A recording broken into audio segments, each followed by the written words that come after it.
So my name is Tayyib Yunus, and in the next few moments, I get to, inshallah, drive a conversation around the art of presenting.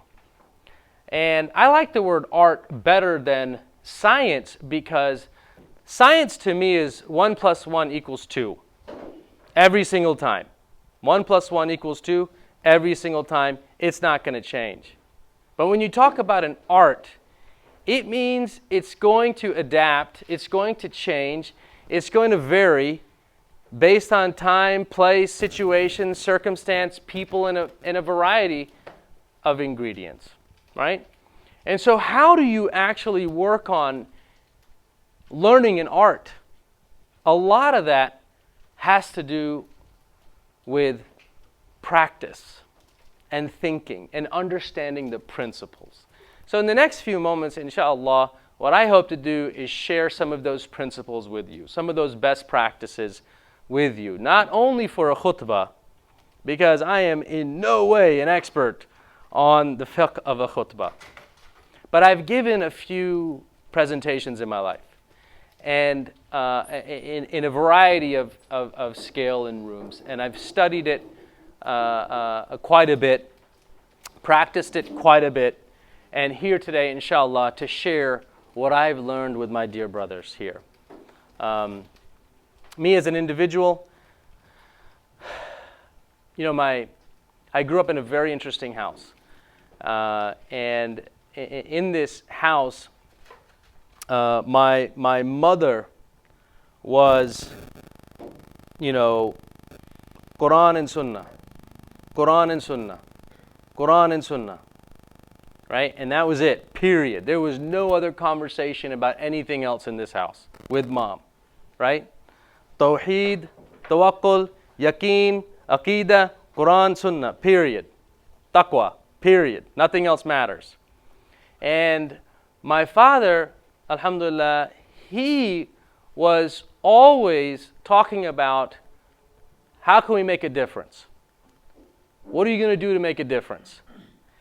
And he would focus our attention, while my mother would say, eat with your right hand, because it's this dalil and that dalil. My father would come and say, the most important sunnah that I want you to, everything your mother's saying you have to do, but the most important sunnah that I want you to focus on is what was the Prophet ﷺ's mission. And his mission was to serve humanity. His mission was not to go out and convert everybody, because Allah gives hidayah to whom He wills. He goes, what I want you to master in your life and make it your sunnah that you pursue with perfection is to serve humanity. And so I dedicated my life to something that I've created in my own personal mission statement, which is to improve the human condition. And I stand before you today with that intention, is how can I help this room upskill themselves in how they deliver a conversation to an audience any size. So that's what today is about. So I ask Allah subhanahu wa ta'ala to help us have a fruitful conversation, a fruitful dialogue. Fill this room up with angels, because Allah, we're here to remember you. We're here to think of you. Have this room busting from the seams with angels, Ya Allah. Ameen. So, first what I want to talk about is, real quick, what would you say is the purpose of presenting? What is the purpose of presenting? Any guesses? To earn the trust of the listeners. Trust of listeners. That's why we present. Deliver a specific message. Deliver a specific message. Educate. Inform. Motivate the people to action. These are all great reasons. We're going to get into in just a minute. Why do you want to present? What's driving you to want to actually present? I want to teach, I want to share. What else? I want to make an impact. I've been told to do this. I have to do it because they told me to do it. I want reward. Right? You're standing in front of an audience, and the audience is staring at you. What we don't want is applause. That's what we don't care about. One of my professors in the MBA program that I went to at Illinois, his name was Paul Magelli. He passed away. And just credentials out the wazoo, if I were to go into those credentials. And he had this talk with us before he went into a procedure which ultimately resulted in, he passed away. Allah took him. And in this conversation with us, with our class, he was sharing some of his life advice. One of the things he said, and this is from a non-Muslim, he said, learn how to quiet, learn how to silence the applause-seeking side of yourself. I mean, this is straight out of Quran and Sunnah, if you ask me.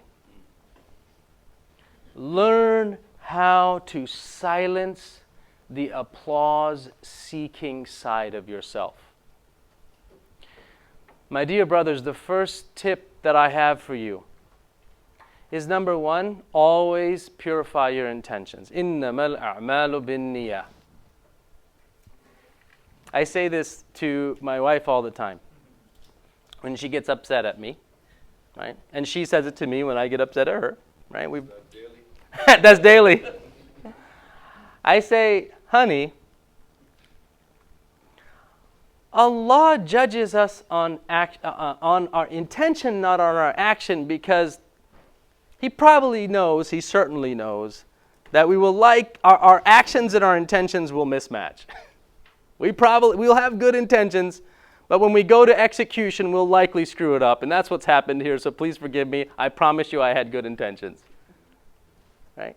So, but what we know from Quran and Sunnah is that we have to start with really good intentions. And what's great about Islam and what we know from Islam is we can always do course correction with our intentions, which is awesome.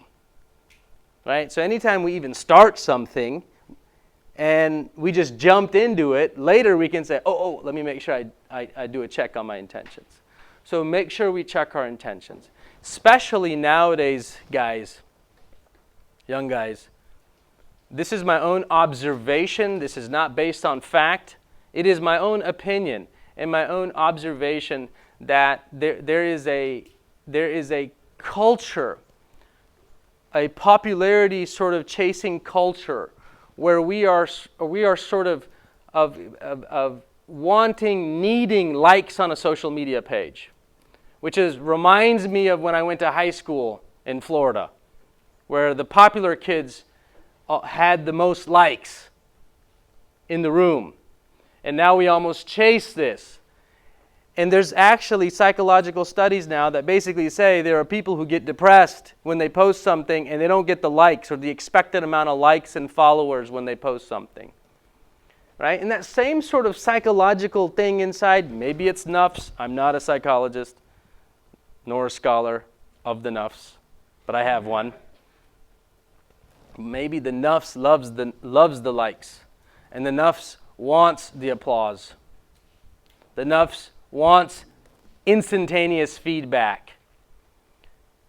So the first tip, if you want, inshallah, to upskill your ability to present, is kill the nafs. And how you kill the nafs is by starting with your intention. Here's the other cool thing about that. I will argue that when someone says, I'm so nervous, I don't want to speak, a lot of that is because you're so worried about what people are going to think about you in your presentation. And that causes the nerves to go nuts. So if you reset, inshallah, your intentions to say, I'm really doing this for the sake of Allah. Now all of a sudden, the only opinion that matters to you is Allah's opinion. And that's what you want. The only opinion that matters to you is Allah's opinion. People's opinions do not matter. Right? So that's sort of the first tip. As you're going out there, whether you're giving khutbah, whether you're going to go present actually at work, also in your corporate world. Don't separate your corporate world from deen. It's integrated. So I'm telling you, I started my first business in 2003. Every single business presentation I walked into, قال رب اشرح لي صدري ويسر لي أمري واحلل عقدة من لساني يفقهوا قولي. Allah, open my chest. Release my tongue. And I'm in there talking about marketing. I don't have to just use this dua in Islamic conversations. You know, my interpretation of Quran and Sunnah is how do I upskill and be a high-performing Muslim? Right? So, number one, silence the applause-seeking side of yourself. What you don't want is claps. So what do we really want? What we really want... Oh, I forgot I have this. One of my favorite hadith, and it applies. The one who guides to something good has a reward similar to that of its doer. And that's how you want to think of yourself. Some brother said that. I have information I want to share. Right? So that's the basic principle of it. And my intention, when I got up today in the hotel and got ready, and Brother Naeem came to pick me up, I literally was like, Ya Allah, I have sort of collected what's worked for me. And I'm going to go share with these brothers what worked for me. And some of those things may work for them and some of them may not. But if they benefit and it works for them and works for their audiences, give me their reward too, as you promised, inshallah. Right? This is a brotherhood play. This is a brotherhood play. I have a very, very close friend, and born and raised here too, just like me in the States. And he comes to me, he's like, hey, Tayyib. I'm like, what's up? This is like in high school too. He's like, I figured out a loophole for Jannah. I'm like, what? I'm like, that's so sick. What's the loophole for Jannah? He goes, it's a brotherhood play. It's a straight up brotherhood play. He's like, A, I make dua for you, you get it, and I get it. He goes, B, I make ease for you, Allah makes ease for me. Right? He goes, D, I get to Jannah, I ask for anything I ask for you. You get to Jannah, you ask for anything you ask for me. It's a brotherhood play, bro. I'm like, absolutely, man. Jannah is a brotherhood play, inshallah, inshallah. May Allah put us all in Jannah together. So this is sort of what you want to think about as you're going up to present either khutbah at Jummah, or you're going to go out there and present to a small room, or you're going to talk to a large audience, right? You don't want the applause. You don't want the applause. That's not what you want. You don't care about the applause, right? As a matter of fact, at a very young age, I remember I used to give speeches in front of tens and twenties of thousands of people at a very young age. And I'm embarrassingly admitting that I went through that experience with my nafs. People don't talk about their battle with shaitan. But when I read the stories of Sahaba, they talked about their battle with shaitan. One of my own battles with shaitan at that time, imagine, I'm like 19, 20 years old, giving speeches at conventions, 20, 30,000 people, everybody standing up and saying takbir. That's going to get in your head. That's going to get in your nafs, and it did.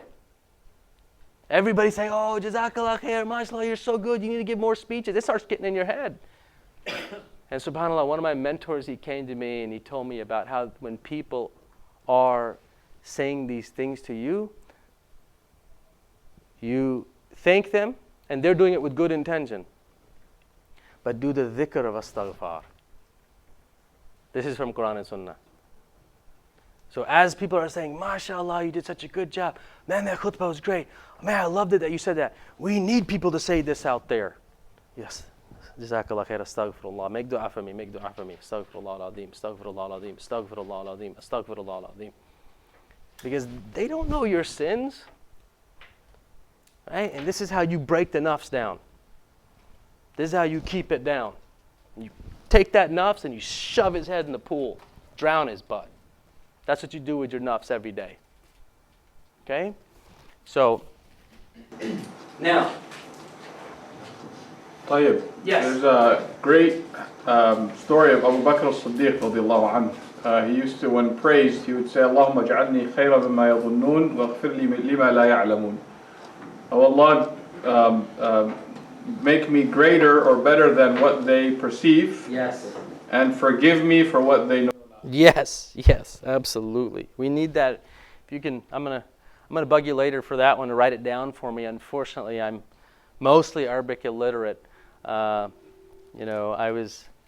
was taught how to read Quran, and I was taught the principles of tajweed by a teacher from Egypt. This is in the 80s, early 80s. Now you guys know my age. And this was an elder brother, a PhD, and he was living in Panama City, Florida. I grew up in Bonifay, Florida. And my parents had hired him to come teach us tajweed because they were like, we don't want our children to learn the Urdu wala zwalin. Okay? And some of you from the 80s, you know about that. So my parents were like, we want our kids to learn proper tajweed. So Dr. Al-Khaldi, he comes and he has won some competition of tajweed in Egypt. The first day of the lesson, he goes, Tayyib. He goes, Quran was revealed in Saudi Arabia. It is memorized in Pakistan, but recited in Egypt. I'm going to teach you how to recite Quran. And so, alhamdulillah, after 25 years, I accidentally ran into him in Orlando, Florida. And may Allah give him a long life and good health. He's about 90 years old now. And he walks in, Tayyib! He's like loud, just loud. And he's like, Tayyib Yunus! I'm like, yes.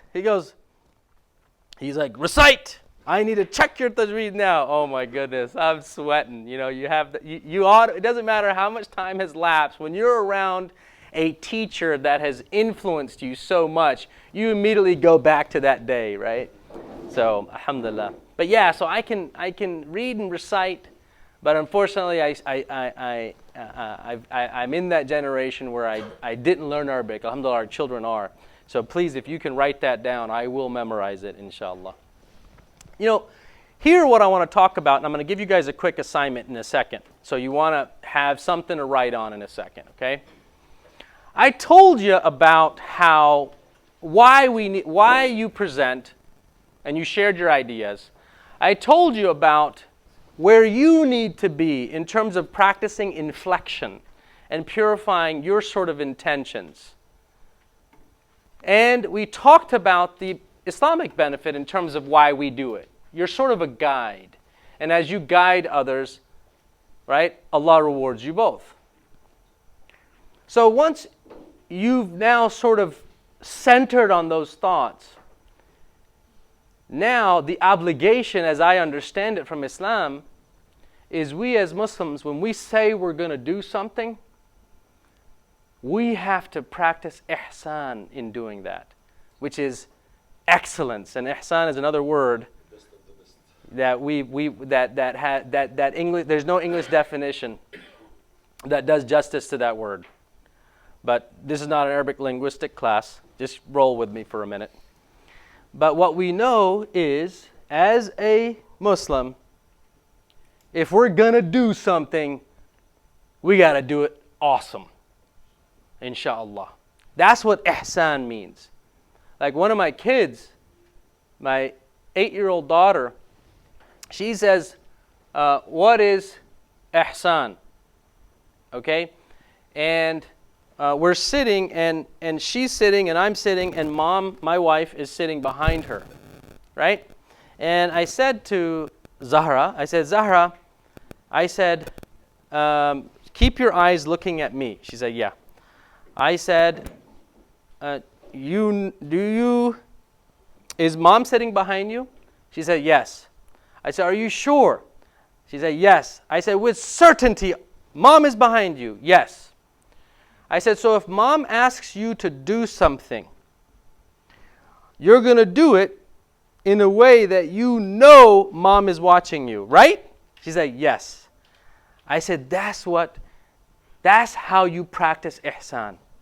You practice ihsan in that no matter what you're doing, you know Allah is there watching you and measuring your performance. And because you know Allah is watching you, that you are practicing and implementing and executing at a level of excellence and perfection that you don't miss a step.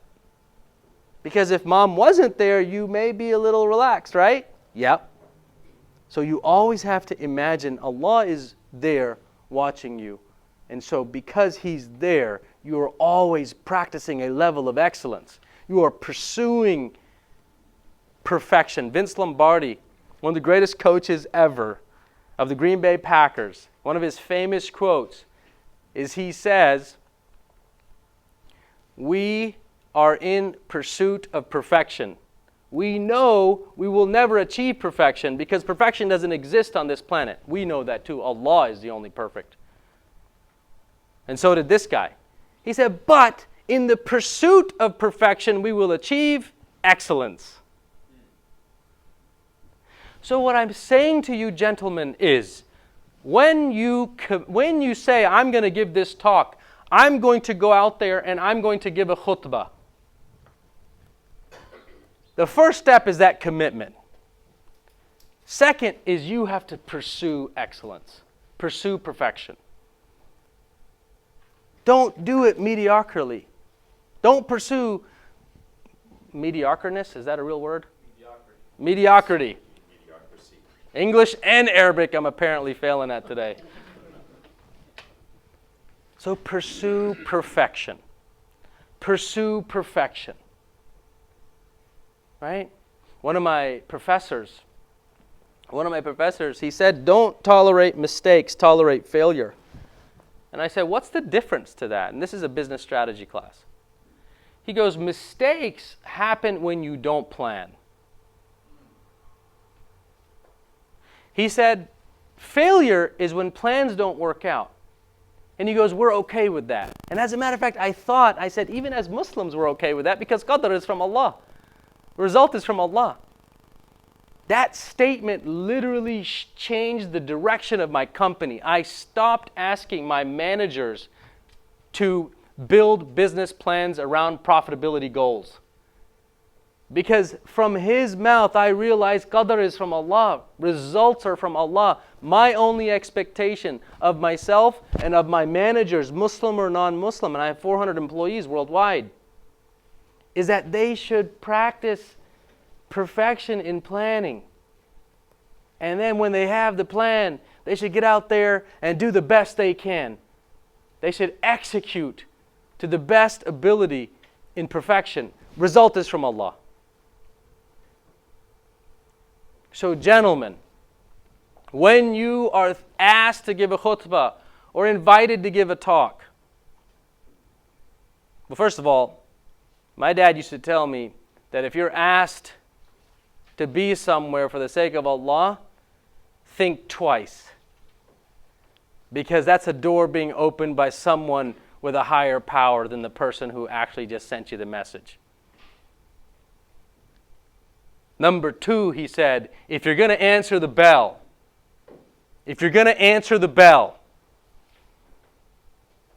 then make sure you pursue excellence and you commit to excellence. Not, oh, I think I can. They asked me to do it, but I don't know if I can do it. I'll just go do it. Maybe, and they asked me. It's not my fault if I do a bad job.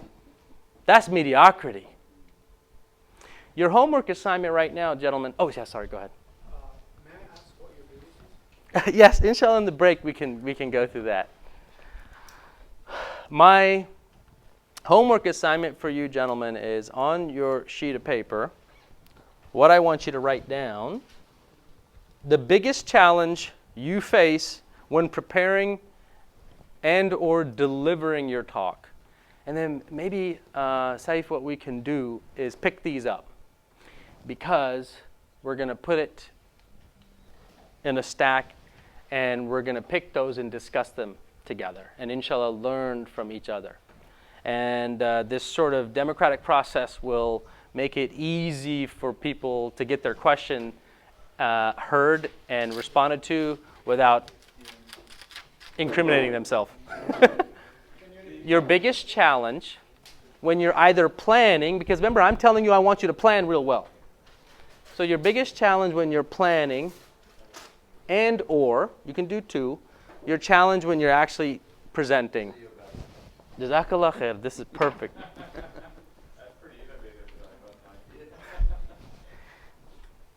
Yeah. In terms of, I'll give you guys just a couple of minutes to do that, and then we'll keep moving. And I'll do a time check also.